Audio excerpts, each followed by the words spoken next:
ഒരു blue ജീനും light pink ഷർട്ടുമിട്ട് tuck in ചെയ്ത് റൂമിൽ നിന്ന് പുറത്തേക്ക് വരുന്ന എഡ്വിൻ വല്യമ്മച്ചി അടുത്തിരിക്കുന്ന സക്കറിയുടെ കയ്യിൽ തട്ടി. എന്താ അമ്മച്ചി?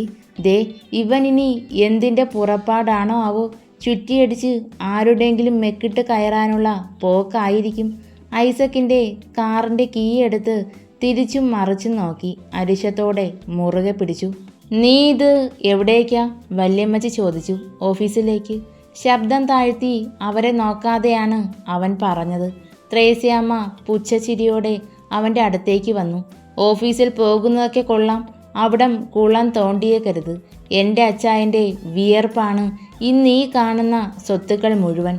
നിന്റെ തന്ത മാനേജറുടെ കസേരയിൽ നിവർന്നിരുന്ന് ആ ഓഫീസിൻ്റെ അന്തസ്സ് കളഞ്ഞു. ഇനി ഒന്നേന്ന് പടുത്ത് ഉയർത്തണം.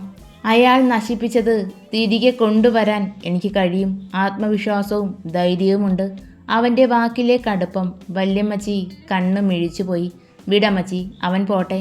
സക്രിയ എഡിൻ്റെ തോളിൽ തട്ടി. ചെല്ല്, ഇത് ഒരു സെക്കൻഡ് ചാൻസാണ്. ഇവിടെ വിജയിച്ചാൽ നീ രക്ഷപ്പെടും. വിജയിച്ചേ മതിയാകൂ അങ്കിൾ. അവൻ പോയതും വല്യമ്മച്ചി ചിരിച്ചുപോയി. എൻ്റെ കൊച്ചൻ്റെ കൈ അവൻ്റെ നടും പുറത്ത് കയറിയപ്പോൾ എല്ലാം നേരെയായി. എന്താ എന്താ അമ്മച്ചി പറഞ്ഞേ?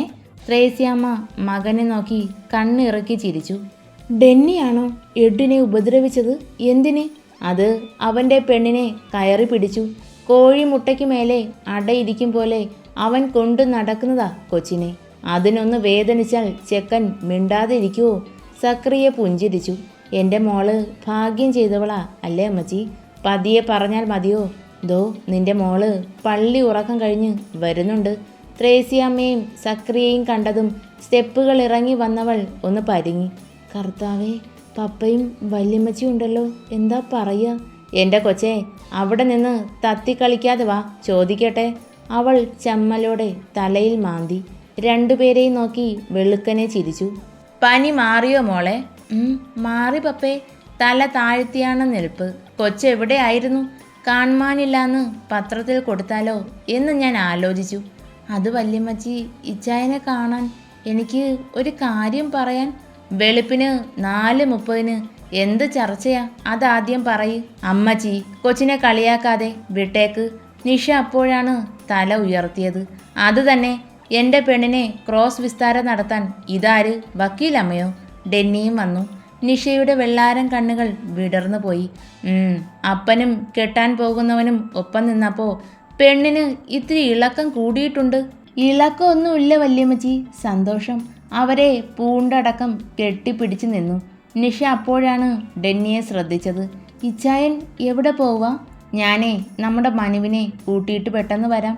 തുള്ളി കുതിച്ച് നടക്കാതെ പോയി റെസ്റ്റ് എടുത്തോ. ടാബ്ലറ്റ് മറക്കാതെ കഴിക്കണം, പിന്നെ ഫുഡും. അവൻ യാത്ര പറഞ്ഞു പോയി. ട്രാവൽസിന് മുന്നിൽ കാറ് നിർത്തി ഇറങ്ങി. Good morning sir. സെക്യൂരിറ്റി അടുത്തേക്ക് വന്നു. ഇതാദ്യമായ ഇങ്ങനെ വിഷ് കിട്ടുന്നത്. തലയ്ക്ക് വെളിവില്ലാതെ നടക്കുന്നവനെ ആര് ശ്രദ്ധിക്കാൻ? എഡിൻ ക്യാബിന് ഉള്ളിലേക്ക് കയറി. മാനേജറുടെ ചെയറിൽ നോക്കി ഒരു നിമിഷം നിന്നു. പഴയതെല്ലാം മറന്ന് പുതിയൊരു തുടക്കം. ഇവിടെ നിന്ന് ജീവിച്ചു തുടങ്ങണം. അവൻ ചെയറിലായിരുന്നു. ലാപ്പ് ഓപ്പൺ ചെയ്ത് ഓരോ ഡീറ്റെയിൽസും ചെക്ക് ചെയ്തു. Morning sir. ഒരു സ്ത്രീ ശബ്ദം. അവൻ തല ഉയർത്തി മുന്നിൽ നിൽക്കുന്നവളെ നോക്കി. നാൻസിയുടെ പ്രായം വരും. വലിയ പൊക്കമില്ല, ഉരുണ്ട ശരീരപ്രകൃതം, ഇരുനിറം. അവൾ ചിരിച്ചു. ആരാ? ഇതിനു മുൻപ് ഇവിടെ കണ്ടിട്ടില്ലല്ലോ. ന്യൂ സ്റ്റാഫാണോ? അത് ഞാനാ. കഴിഞ്ഞ 1 മാസമായി ഈ ചെയറിലിരുന്നത്. വല്യമ്മച്ചി രാവിലെ വിളിച്ചിരുന്നു. സാറ് വരുന്നുണ്ട് എന്ന് പറഞ്ഞു. വല്യമ്മച്ചിയെ എങ്ങനെ അറിയാം? അവൻ ചോദിച്ചു. ഞാൻ നിങ്ങളുടെ വീടിനടുത്തുള്ളതാ.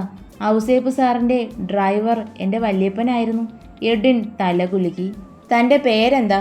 ക്യാബിൻ ഡോർ തുറന്നു പിടിച്ചുകൊണ്ട് അവൾ അവനെ നോക്കി പുഞ്ചിരിച്ചു. സാറ് അത്ര പെട്ടെന്ന് എന്നെ മറന്നോ? സാരമില്ല, നമ്മൾ ഒരേ കോളേജിലാണ് പഠിച്ചത്. എഡിൻ പെട്ടെന്ന് എഴുന്നേറ്റു. ആണോ? എനിക്ക് മനസ്സിലായില്ല. മറക്കാനാ സാധ്യത.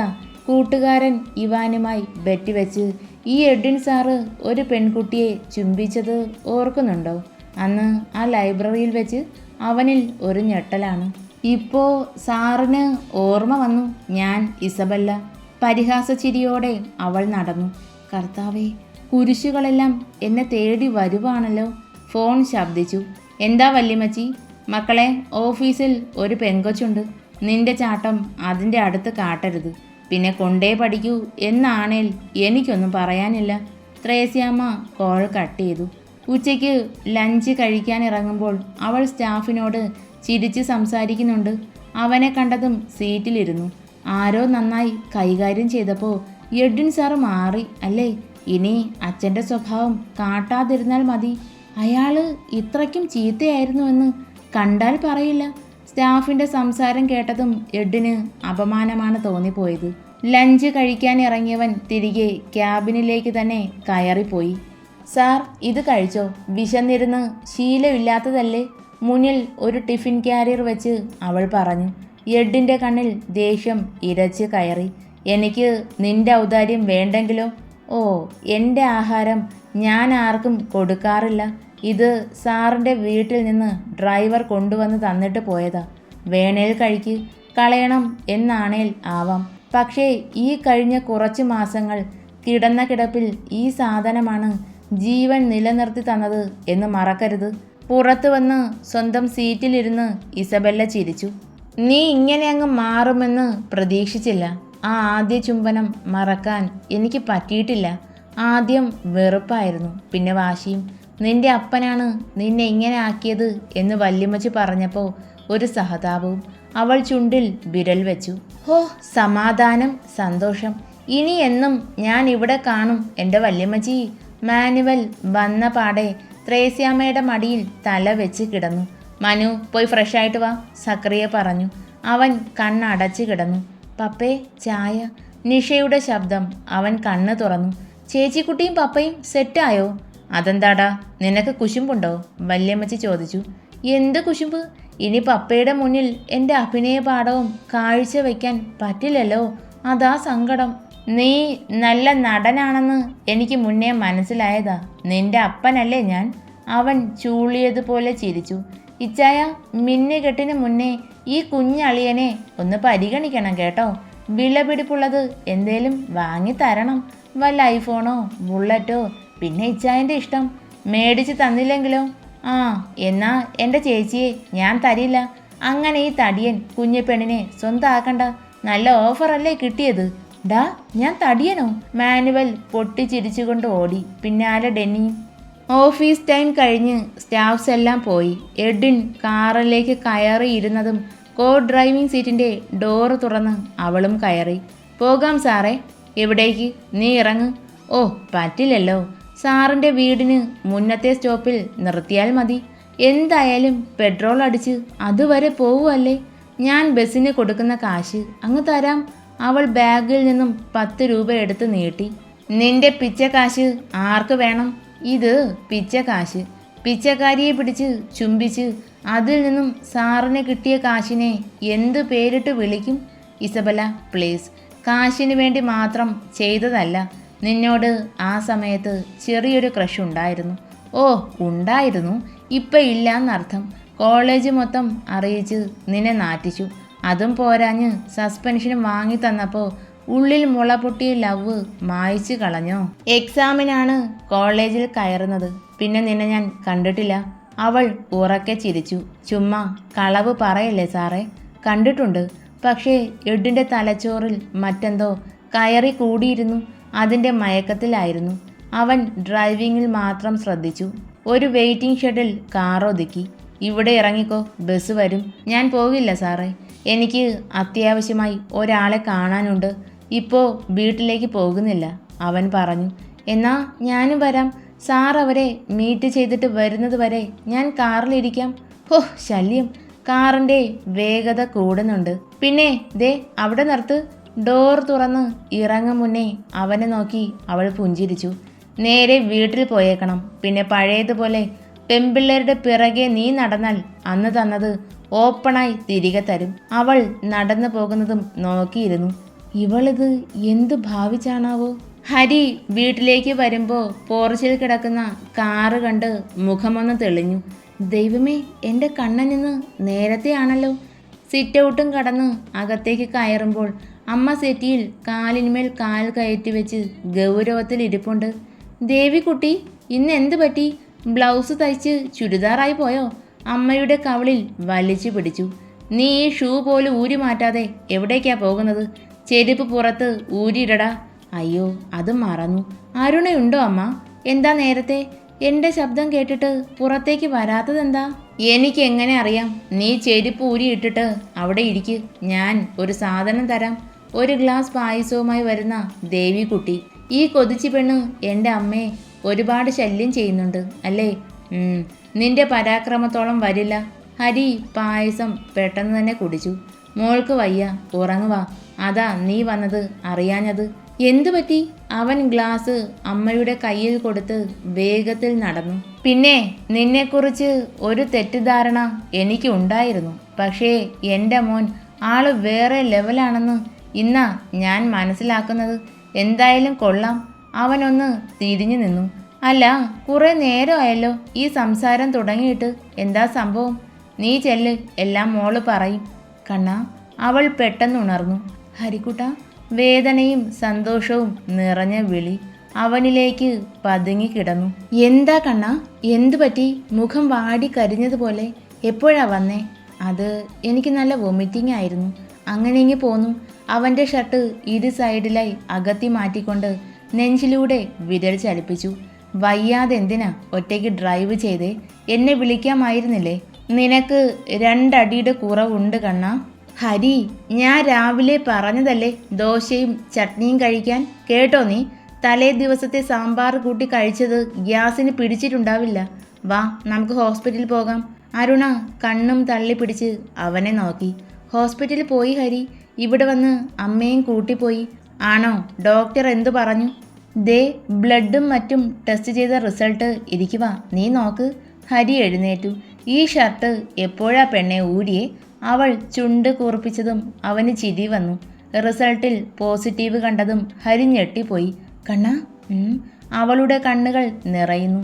പതിയെ ബെഡിൽ നിന്ന് എഴുന്നേൽക്കാൻ തുടങ്ങി. വേണ്ട വേണ്ട, കിടന്നു. എന്തിനാ കരയുന്നേ? ഇപ്പോൾ എക്സ്പെക്റ്റ് ചെയ്തില്ലേ? അതോ ഇപ്പോൾ വേണ്ടെന്നാണോ? അവളുടെ കണ്ണുനീരിനെ ചുണ്ട് വെച്ച് ഒപ്പിയെടുത്തുകൊണ്ടാണ് ചോദിച്ചത്. ഹരി, എനിക്ക് എന്ത് സന്തോഷമാണെന്നറിയോ? ഞാൻ അമ്മയായി. എനിക്ക് കിട്ടിയ അവഗണന അതോർത്തപ്പോൾ കണ്ണ് നിറഞ്ഞു പോയതാ. കണ്ണാ, ഇത് സങ്കടപ്പെടാനുള്ള സമയമല്ല, സന്തോഷിക്കണം ഒരുപാട്. നെറ്റിയിലൂടെ അവൻ്റെ ചുംബനം താഴേക്ക് ഒഴുകിയിറങ്ങി. കഴുത്തിലൂടെ വയറ്റിലെത്തുമ്പോൾ ഹരി തല ഉയർത്തി. നമ്മുടെ വാവ ഒരിക്കലും അരുണയെപ്പോലെ വളരില്ലാട്ടോ. ബന്യൻ കുറച്ചുയർത്തി വിരലിനാൽ പതിയെ തഴുകിക്കൊണ്ട് ചുണ്ട് ചേർത്ത് മൃദുവായി ചുംബിച്ചു. അച്ഛയും അമ്മയും ഈ ഒരാളുടെ വരവിനായി കാത്തിരിക്കും കേട്ടോ. ഒരു ചുംബനമായിരുന്നില്ല. അരുണ പുഞ്ചിരിയോടെ മിഴികൾ താഴ്ത്തി. ഹരിസാറേ, അവൻ്റെ നഗ്നമായ പിൻഭാഗത്ത് അവളുടെ വിരലുകൾ ഇഴഞ്ഞു നീങ്ങി. അമ്മ എന്തു പറഞ്ഞു അരു? ഷോ, അതാണ് ഹരി രസം. ഞാൻ ക്യാരിയിങ് ആണെന്ന് ഡോക്ടർ പറഞ്ഞപ്പോൾ അമ്മയുടെ BP കൂടി. പിന്നെ അമ്മയെ അവിടെ കാഷ്വാലിറ്റിയിൽ കിടത്തി. എന്നിട്ട് ഇങ്ങോട്ട് വരുന്ന വഴി എന്നോട് ചോദിക്കുക. പറയ് കണ്ണാ, എന്താ ചോദിച്ചേ? അല്ല മോളെ, ഈ 3 മാസം കൊണ്ട് ഇനി ഡോക്ടർക്ക് തെറ്റു പറ്റിയതാണോ? അതോ എൻ്റെ മോൻ്റെ കയ്യിലിരിപ്പ് മോശമായിരുന്നോന്ന്? ചുമ്മാതല്ല എന്നെ വാരി വിട്ടത്. ഇനി ദേവിക്കുട്ടിയുടെ മുഖത്ത് എങ്ങനെ നോക്കും കണ്ണാ? നീ നോക്കണ്ട, കണ്ണടച്ച് നടന്നോ. 10 മാസം വരെയോ? എനിക്ക് പറ്റില്ല. അവൻ്റെ കുറുമ്പോടെയുള്ള ഭാവം ക്യാരിയറിനെ ബാധിക്കുമെന്ന് സങ്കടപ്പെടുന്നുണ്ടോ ആരു? ഇല്ല ഹരി, ജോലിയേക്കാൾ ഞാൻ നമ്മുടെ മുത്തിന് മുൻതൂക്കം കൊടുക്കും. ക്ഷീണത്തോടെ അവളുടെ കണ്ണുകൾ മൂടിപ്പോകുന്നു. 2 പേര് മാത്രമുണ്ടായിരുന്ന വീട്ടിലേക്ക് 3ാമത് ഒരാൾ വന്നു. ഇപ്പതേ ആ ജീവിതം സുന്ദരമാക്കാൻ 4ാമതൊരാൾ കൂടി. ഹരികൃഷ്ണൻ്റെ ജീവൻ്റെ അംശം. ദിവസങ്ങൾ ശരവേഗത്തിലാണ് നീങ്ങിയത്. പാലമറ്റത്ത് തറവാട്ടിൽ കല്യാണാഘോഷം തുടങ്ങി. നാളെയാണ് ഡെന്നിയുടെയും ആനിക്കൊച്ചിൻ്റെയും മിന്നുകെട്ട്. ആഴ്ചകൾക്ക് മുന്നേ ഡ്രസ്സും മറ്റും മേടിച്ചു വെച്ച് കഴിഞ്ഞു. ഹരിയുടെ കാറ് അകത്തേക്ക് കയറി. എല്ലാവരും ഇറങ്ങി. വാ ഹരി, നീ എന്താ ഇങ്ങനെ നിൽക്കുന്നേ? അരുണ അവൻ്റെ കയ്യിൽ പിടിച്ചു വലിച്ചു. അരു, ഈ വീട്ടിൻ്റെ പടിക്കൽ വരെ ഞാൻ വന്നിട്ടുണ്ട്. അകത്തേക്ക് കയറാൻ എന്തുകൊണ്ടോ ആഗ്രഹിച്ചിട്ടില്ല. എടച്ചക്ക, ചീത്ത പറയാനുള്ള മാനസികാവസ്ഥയിലല്ല ആൻറ്റി. അതുകൊണ്ട് ഒരു സങ്കടവും വേണ്ട. എന്താ കൊച്ചനെ, ഇനി നിനക്ക് താലം കൊണ്ടുവരണോ? വല്യമ്മച്ചി ഉറക്കെ ചോദിച്ചു. അവൻ പുഞ്ചിരിയോടെ പടിക്കെട്ടുകൾ കയറി. 1 മാസമായി അല്ലേ കൊച്ചേ? അരുണ മൂളി. എന്നാലും എൻ്റെ ദേവി, ചെക്കനാള് കണ്ട കണക്കല്ലല്ലോ. കൃഷി ഓഫീസർ അല്ലേ, അവന് നല്ല വിവരമുണ്ട്.